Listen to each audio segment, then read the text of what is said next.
Item ಯಾವುದೇ ಇರಲಿ try ಮಾಡಿ ಆಚಿ ಚಿಕನ್ ಮಸಾಲಾ. ಭೀಕರ ತ್ರಿವಳಿ ಕೊಲೆಗೆ ಬೆಚ್ಚಿ ಬಿದ್ದಿದೆ ರಾಜಧಾನಿ ಬೆಂಗಳೂರು. ಕಾಮಾಕ್ಷಿ ಪಾಳ್ಯದ ಕುಟ್ಟಿಗೆ ಪಾಳ್ಯದಲ್ಲಿ ಘೋರ ದುರಂತ ನಡೆದಿದೆ. ನೋಡಿ, ಮೊನ್ನೆ ವೈಟ್ ಫೀಲ್ಡಲ್ಲಿ 3 ಮರ್ಡರ್ ಆಯಿತು. ಈಗ ನೋಡಿದ್ರೆ ಮತ್ತೆ 3. ಏನ್ರಿ ಇದು? ಏನು ಮಾನವೀಯತೆ ಬೆಲೆ ಇಲ್ವಾ? ಸಂಬಂಧಗಳಿಗೆ ಬೆಲೆ ಇಲ್ವಾ? ಚುಚ್ಚೋದಂತೆ, ಭೀಕರವಾಗಿ ಕೊಚ್ಚೋದಂತೆ, ತಾಯಿನ ಕೊಲ್ಲೋದಂತೆ, ಮಗಳನ್ನ ಕೊಲ್ಲೋದಂತೆ, ಅಪ್ಪನ ಕೊಲ್ಲೋದಂತೆ. ನೋಡಿ, ತಾಯಿನ ಕೊಂದಿದ್ದಾನೆ, ಅಜ್ಜಿ ಕೊಂದಿದ್ದಾನೆ, ಬಾವನ ಕೊಂದಿದ್ದಾನೆ. 3ರನ್ನ ಕೊಂದು ಮತ್ತೆ ಅವನು ಸತ್ತು ಹೋಗಿದ್ದಾನೆ. ಮಚ್ಚಿನಿಂದ ಹೆಂಗ ಬೇಕು ಹಂಗೆ ಕೊಚ್ಚಿದಾನ್ರಿ, ನೋಡೋಕ್ಕಾಗಲ್ಲ. ರಕ್ತ ಹರಿದು ಬಿಟ್ಟಿತ್ತು, ಮನೆ ಪೂರ್ತಿ ರಕ್ತ. ಕೊಲೆ ಮಾಡಿ ಎಸ್ಕೇಪ್ ಆಗೋಕೆ ಪ್ರಯತ್ನ ಪಟ್ಟ ಆರೋಪಿ ಪ್ರಶಾಂತ್.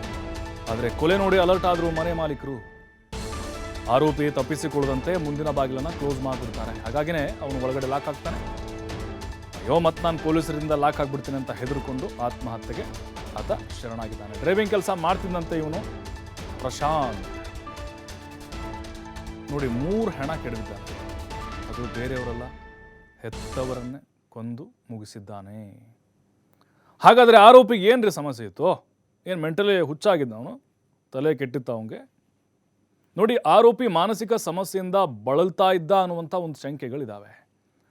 ಆದರೆ ಮಾನಸಿಕ ಸಮಸ್ಯೆ ಅಲ್ಲಗಳಿದ್ರು ಆರೋಪಿಯ ತಂದೆ ಅವ್ನಿಗೇನಾಗಿಲ್ರಿ, ಆರಾಮಾಗಿದ್ದ, ಹುಚ್ಚ ಅಲ್ಲ ಅವನು, ಅವನಿಗೆಲ್ಲ ಗೊತ್ತಾಗ್ತಾ ಇತ್ತು ತಪ್ಪೆ ಸರಿಯೋದಂತ ಅವ್ರ ತಂದೆ ಚಿಕ್ಕಣ್ಣ ಹೇಳಿದ್ದಾರೆ. ನಾನು ಮನೇಲಿದ್ದಿದ್ರೆ ನನ್ನನ್ನು ಮುಗಿಸ್ತಾ ಇದ್ದ. ರಾತ್ರಿ ಚೆನ್ನಾಗಿದ್ದ, ನಾನು ಬೆಳಗ್ಗೆದ್ದು ಕೆಲಸಕ್ಕೆ ಹೋಗಿದ್ದೆ, ಮನೇಲಿ ಗಲಾಟೆ ಏನೂ ಆಗಿಲ್ಲ. ಯಾಕೆ ಹಿಂಗೆ ಮಾಡಿದ್ನೋ ಗೊತ್ತಿಲ್ಲ. ರಾತ್ರಿ ಗಲಾಟೆ ಆಗಿದ್ರೆ ನಾನು ಕೆಲಸಕ್ಕೆ ಹೋಗ್ತಿರಲಿಲ್ಲ ಅಂತ ಅವ್ರ ತಂದೆ ಹೇಳಿದ್ದಾರೆ. ಅಂದರೆ ಎಲ್ಲವೂ ಸರಿಯಾಗಿತ್ತು, ಆದರೆ ಯಾಕೆ ಹಿಂಗಾಯಿತು? 3 ಕೊಲೆ ಮಾಡೋಂಥದ್ದು ಏನಾಗಿತ್ತು ಪ್ರಶಾಂತ್ಗೆ? ಏನು ಮದುವೆ ಮಾಡಿರಲಿಲ್ವಾ? ಅಥವಾ ವಯಸ್ಸಾದರೂ ಕೂಡ ಮದುವೆ ಮಾಡಿ ಅಂತ ಪಿಡಿಸ್ತಾ ಇದ್ನ? ಇನ್ನೂ ತನಿಖೆಯಿಂದ ಗೊತ್ತಾಗಬೇಕಾಗಿದೆ ಇದು.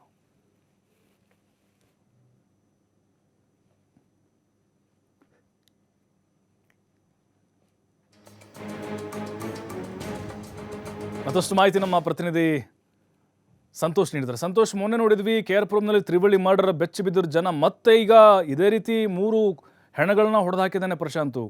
ಬಟ್ ಕಾರಣ ಸ್ಪಷ್ಟವಾಗಿ ಇನ್ನೂ ಗೊತ್ತಾಗ್ತಿಲ್ಲ ಸಂತೋಷ್. ಎಲ್ಲೋ ಒಂದು ಕಡೆ ಆತ ಮಾನಸಿಕ ಖಿನ್ನತೆಗೆ ಅವ್ರ ತಂದೆ ಅಲ್ಲಗಳಿತಾ ಇದ್ದಾರೆ. ಹಾಗಾದರೆ ಅಸಲಿ ಕಾರಣ ಆದರೂ ಏನು ಅಂತ ಈ ರೀತಿಯಾಗಿ ಆತ ದ್ವೇಷ ಇಟ್ಕೊಂಡು ಕೊಲೆ ಮಾಡಲಿಕ್ಕೆ? ಪ್ರಭು, ಅಸಲಿ ಕಾರಣ ಪೊಲೀಸರ ತನಿಖೆಯಿಂದ ಬಯಲಾಗಬೇಕಾಗಿರುವಂಥದ್ದು. ಪ್ರಿಲಿಮಿನರಿಯಾಗಿ ಪೊಲೀಸರು ಪ್ರಕರಣದ ತನಿಖೆಯನ್ನು ಆರಂಭದಲ್ಲಿ ಮಾಡಿದ ಸಂದರ್ಭದಲ್ಲಿ ಗೊತ್ತಾಗಿರುವಂಥದ್ದು ಆತ ಸ್ವಲ್ಪ ಮಾನಸಿಕ ಖಿನ್ನತೆಗೆ ಒಳಗಾದ ಮಾದರಿಯಲ್ಲಿ ಇದ್ದ ಅಂತ ಹೇಳಿ ಪೊಲೀಸ್ ಮೂಲಗಳ ಮಾಹಿತಿಗಳು ಸಿಗ್ತಾ ಇತ್ತು. ಆದರೆ ಈಗ ಸದ್ಯ ಅದಕ್ಕೆ ಸಂಬಂಧಪಟ್ಟಾಗೆ ಆರೋಪಿತ ಏನಿದ್ದಾರೆ, ಆತ್ಮಹತ್ಯೆಯನ್ನು ಮಾಡಿಕೊಂಡಿರುವಂತಹ ಪ್ರಶಾಂತ್ ಏನಿದ್ದಾರೆ, ಅವರ ತಂದೆ ಚಿಕ್ಕಣ್ಣನ ಹೇಳಿರುವಂಥದ್ದು ಅವನಿಗೆ ಯಾವುದೇ ರೀತಿಯ ಆರೋಗ್ಯದ ಸಮಸ್ಯೆ ಇರಲಿಲ್ಲ. ಕ್ಯಾಬ್ ಚಾಲಕನಾಗಿ ಕೆಲಸವನ್ನು ಮಾಡಿಕೊಂಡಿದ್ದ. ಇವತ್ತು ಒಂದು ವೇಳೆ ನಾನು ಬೆಳಗ್ಗೆದ್ದು ಬೇಗ ಕೆಲಸಕ್ಕೆ ಹೋಗದೇ ಇದ್ದಿದ್ದರೆ ನನ್ನನ್ನು ಕೂಡ ಈತ ಹತ್ಯೆಯನ್ನು ಮಾಡಿಬಿಡ್ತಿದ್ದ ಅಂತೇಳಿ ಆರೋಪವನ್ನು ಮಾಡಿರುವಂಥದ್ದು. ಯಾವ ಕಾರಣಕ್ಕಾಗಿ ತನ್ನ ತಾಯಿ, ಅಜ್ಜಿ ಮತ್ತು ಸೋದರ ಮಾವನನ್ನು ಈತ ಹತ್ಯೆಯನ್ನು ಮಾಡಿದರೆ, ಅದು ಅಷ್ಟು ಭೀಕರವಾಗಿ ದಾರುಣವಾಗಿ ಮಚ್ಚಿನಿಂದ ಮನಸೋ ಇಚ್ಛೆ ಆಕೆಯನ್ನು ಕೊಚ್ಚಿರುವಂಥದ್ದು. 3ರನ್ನು ಕೂಡ ಕತ್ತರಿಸಿ ಈತ ಅಲ್ಲಿಂದ ಎಸ್ಕೇಪ್ ಆಗಲಿಕ್ಕೆ ಪ್ರಯತ್ನವನ್ನು ಪಡ್ತಿದ್ದ ಅನ್ನೋ ಮಾಹಿತಿ ಇರುವಂಥದ್ದು. ಈ ಸಂದರ್ಭದಲ್ಲಿ ಅದನ್ನು ಗಮನಿಸಿದ್ದ ಮನೆ ಮಾಲೀಕರು ಡೋರನ್ನು ಲಾಕ್ ಮಾಡ್ತಾರೆ. ಇದಾದ ಬಳಿಕ ಅಲ್ಲಿಂದ ತಾನೇನು ಎಸ್ಕೇಪ್ ಆಗಲಿಕ್ಕಾಗಲ್ಲ, ಪೊಲೀಸರ ಅತಿಥಿ ಆಗಬೇಕಾಗುತ್ತೆ, ಜೈಲಿಗೆ ಹೋಗಬೇಕಾಗುತ್ತೆ ಅಂತೇಳಿ ಆತ ಆತ್ಮಹತ್ಯೆ ಮಾಡಿಕೊಂಡಿರುವಂಥ ಶಂಕೆ ಕೂಡ ಇರ್ಬೋದು. ಸದ್ಯ